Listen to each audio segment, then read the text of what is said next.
O filme da Turma da Mônica é um road movie protagonizado por vampiros. Me escuta.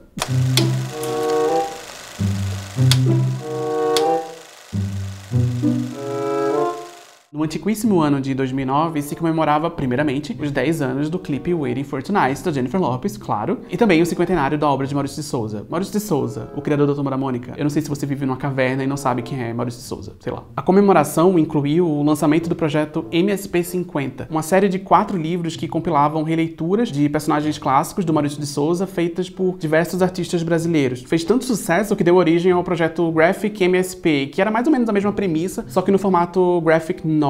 O projeto continua sendo publicado até hoje e conta com 29 volumes até o momento. Tem o livro do Penadinho, do Astronauta, do Piteco, Chico Bento e muitos outros. Mas o grande destaque mesmo foi a graphic novel Turma da Mônica Laços, de 2013, criada pelos irmãos Vitor e Luca Fadi e adaptada para o cinema em 2019, 10 anos depois do projeto MSP50 e 20 anos depois de Waiting for Tonight. Foi a primeira grande adaptação live action da Turma da Mônica, a não ser que você conte isso aqui. Ou isso aqui. Laços foi um lançamento muito querido pela audiência e muito aclamado pela crítica especializada. E esse filme, junto com vários outros que você está aqui, está disponível no app do Telecine, que está, adivinha só, patrocinando esse vídeo. Muito obrigado. Se você assinar o Telecine agora, clicando no link aqui embaixo, você, enquanto novo assinante, vai ter direito a 60 dias grátis para acessar um catálogo com mais de 2.000 filmes, trailers, making-off, curadoria especializada. É bastante coisa. Dá uma olhada, o link tá na descrição. Agora voltando pro filme. Para adaptar essa história em quadrinho pro cinema, o diretor Daniel Rezende pegou muita influência de filmes de aventura infantil dos anos 80, tipo Conta Comigo ou Os Goonies. Pelo menos foi essa a impressão que eu tive. Eu não sei o que se passa dentro da cabeça do diretor ainda. Mas o resultado final, na minha opinião, se aproxima mais de um road movie moderno, tipo Pequena Miss Sunshine ou Logan. Eu vou explicar o que eu quero dizer. Quer você queira ou não.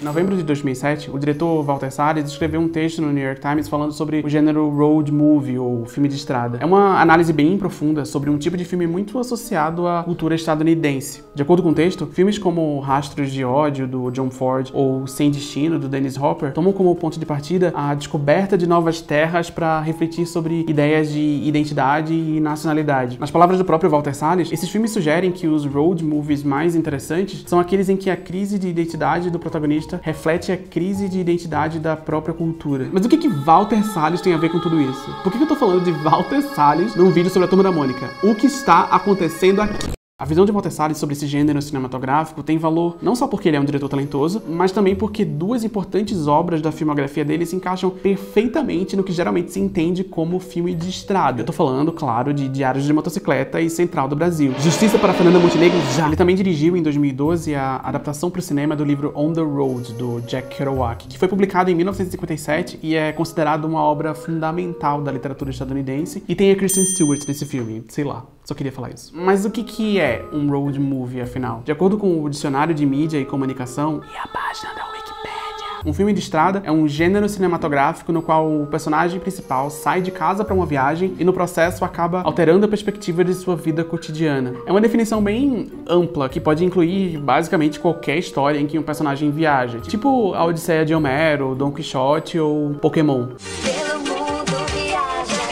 E tudo bem, existe filme de estrada em tudo que é país. O Wim Wenders fez um, o Alfonso Cuarón fez um, tem vários brasileiros além de Central do Brasil. Mas apesar de tudo isso, esse gênero ficou muito associado à cultura estadunidense, com a ideia de desbravar novas terras e de uma identidade nacional em constante crise. O que em parte explica como foi que um cineasta brasileiro conseguiu meio que se infiltrar e se tornar uma autoridade num gênero cinematográfico a princípio tão estrangeiro. O Brasil também é um país de dimensões continentais, com uma mitologia complexa e confusa sobre a própria identidade. Vários dos mitos e lendas que a gente conta sobre nós mesmos também envolvem viagens e exploração de terras desconhecidas. Mesmo que, na minha opinião, a gente devesse parar de glorificar certas coisas. Mas, em resumo, esse tipo de história faz sentido aqui também, tá? Nós também somos americanos. É por isso que eu fiz esse elan todo pra falar do filme da Turma da Mônica. Por quê? Porque, além de falar desse filme, eu também quero descolonizar o gênero road movie. Sei lá.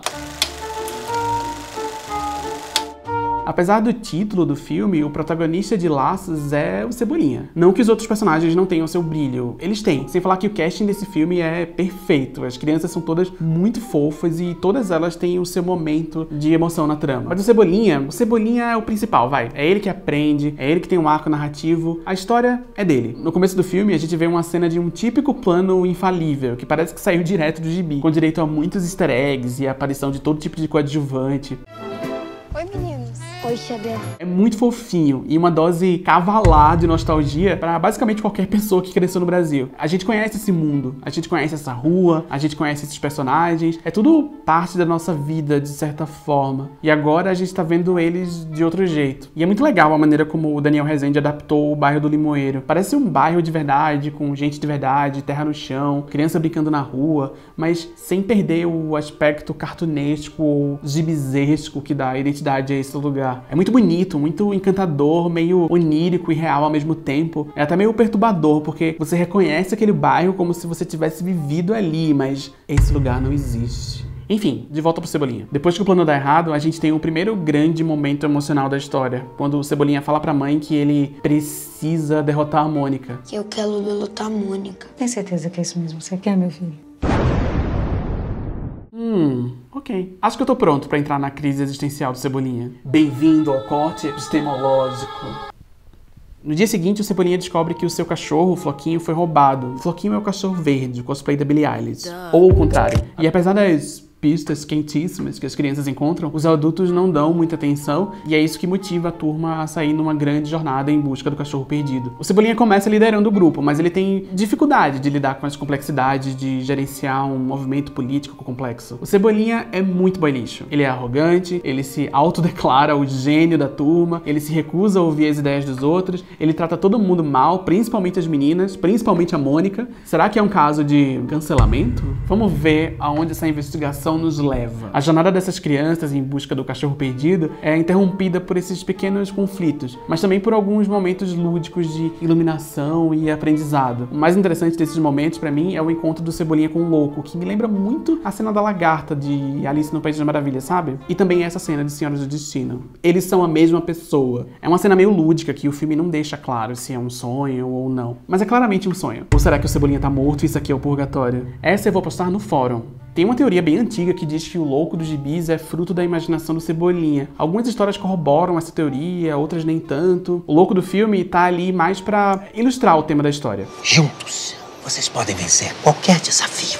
Separados, não é loucura imaginar o pior. E também pra dar um choque de realidade no Cebolinha. O louco é parte da jornada emocional do Cebolinha. É a voz da consciência do Cebolinha, dizendo que ele precisa aprender a ouvir os outros, a trabalhar em conjunto e talvez, quem sabe, fica aí a ideia, de repente, não seria legal se você parasse de hostilizar mulheres, Cebolinha? Eu sei que você só tem 7 anos de idade, que tecnicamente você não existe, mas você existe pra mim. E eu quero que você melhore. Enfim, lá pro final do filme, eles descobrem que o Floquinho é só mais um de muitos cãezinhos que foram roubados como parte de um plano de uma empresa que usa gordura de cachorro para fabricar tônico capilar. Tônico capilar é esse que o pai do Cebolinha usa, inclusive. Moral da história, não existe consumo ético no capitalismo. Mentira, é outra coisa, peraí, calma. A moral da história, o que fica pra gente de aprendizado, é que eles só conseguem chegar no esconderijo onde os cachorros estão presos depois que eles aprendem a trabalhar juntos. O plano final é feito em conjunto. Cada um dos 4 tem um papel importante na execução desse plano e eles só conseguiram fazer isso depois dessa viagem emocional que eles tiveram até chegar nesse lugar. Me acompanha aqui agora. Vamos junto.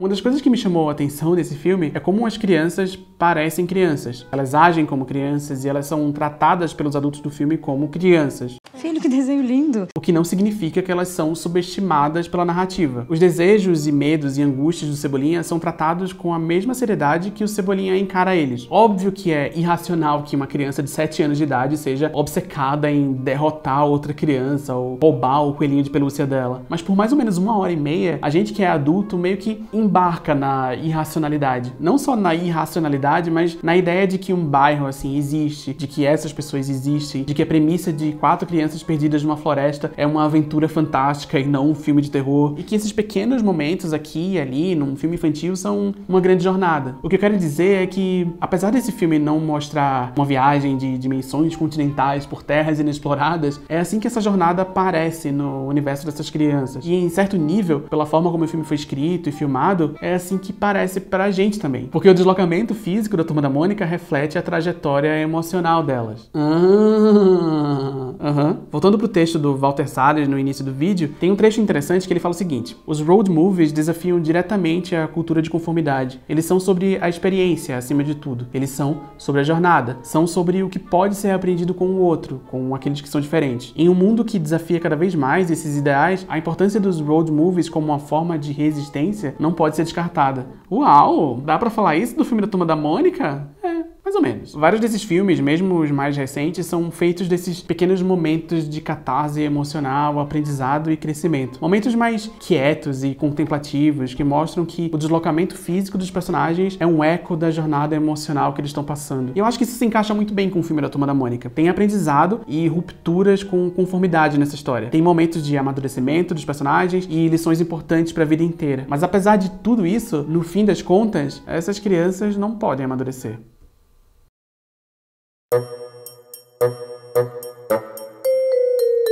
No final do filme, mesmo depois da trégua e do reforço dos laços de confiança trocados entre a turma, o Cebolinha, numa clara crise de masculinidade, não consegue resistir aos velhos hábitos. Por que isso acontece? Porque a Turma da Mônica são personagens de gibi. De gibis publicados mensalmente há mais de 60 anos. Gibis que foram importantes marcadores geracionais e até mesmo de identidade cultural. A Turma da Mônica é parte crucial da identidade brasileira, do mesmo jeito que Jack Kerouac faz parte do legado cultural dos Estados Unidos, quer você queira ou não. E a gente ama essas crianças do jeito que elas são, com os defeitos que elas têm, e mais especificamente, com a idade que elas têm. Elas estão fadadas a viver na nossa memória como eternas crianças de 7 anos de idade. Todo dia, sempre a mesma coisa. Igual o Bebê que Fuma. Tem uma história do gibi do Cebolinha, publicada em 2013, em que ele acha que virou um vampiro quando ele percebe que é, sei lá, a zilionésima vez que ele comemora o aniversário de 7 anos. Pertinho do final, o próprio Maurício de Souza aparece na história para explicar pro Cebolinha que ele é um personagem de um gibi, e que personagens de gibi não envelhecem, e que se ele envelhecesse, ele teria atualmente mais de 50 anos de idade. Ok. Então eu acho que é meio que por isso que o final de Laços sugere que o Cebolinha voltou pro ciclo vicioso de Planos Infalíveis. É uma maneira de confortar a gente, a audiência, de que o Cebolinha vai continuar ali, de que a Mônica vai continuar ali, de que o bairro do Limoeiro vai continuar existindo numa espécie de microcosmo ou mundo de sonhos onde o tempo não passa e todo mundo continua igual, mesmo depois de grandes jornadas emocionais. Mas essa é a maneira mais cínica de enxergar esse final. Uma outra maneira de olhar pra ele é como um tributo à infância em si. Quando a gente é criança, o tempo passa mais devagar e o mundo parece mais estático e inerte. No dia seguinte, ó, tudo igual. As experiências que a gente vive têm proporções diferentes. E as jornadas e lições que a gente passa, muitas vezes só reverberam muitos anos depois. Vai ver um dia, quando o Cebolinha crescer, ele vai revisitar essa memória. Ele vai fazer essa viagem. Vai ver, essa lembrança vai ter um impacto enorme na vida dele de adulto. Vai ver, tudo isso se torna um grande aprendizado pra ele. Mas isso não vai acontecer, porque o Cebolinha é um vampiro.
Lembra que o pai do Cebolinha é o Paulo Vilhena? E ele usa o tal do tônico capilar que é feito com gordura de cachorro. Eu não lembro nem se é gordura. Provavelmente ele tá com medo de ficar careca, né? O medo de muitos homens. O que você tá com medo que vai cair junto com o seu cabelo, hein, Paulo Vilhena? E o grande drama do Cebolinha no filme é justamente a relação dele com a Mônica. Os sentimentos mal resolvidos que ele tem com ela. E como ele lida com esse sentimento de uma forma agressiva, de uma forma bélica, tentando derrotar ela em vez de, sei lá, tentar entender o que ele tá sentindo. Considerando que a trama acontece por causa do tônico capilar e das lições que o Cebolinha aprende na história, eu diria que o grande vilão do filme não é o cara que roubou o cachorro. O grande vilão do filme é ninguém mais, ninguém menos que ela, a masculinidade tóxica.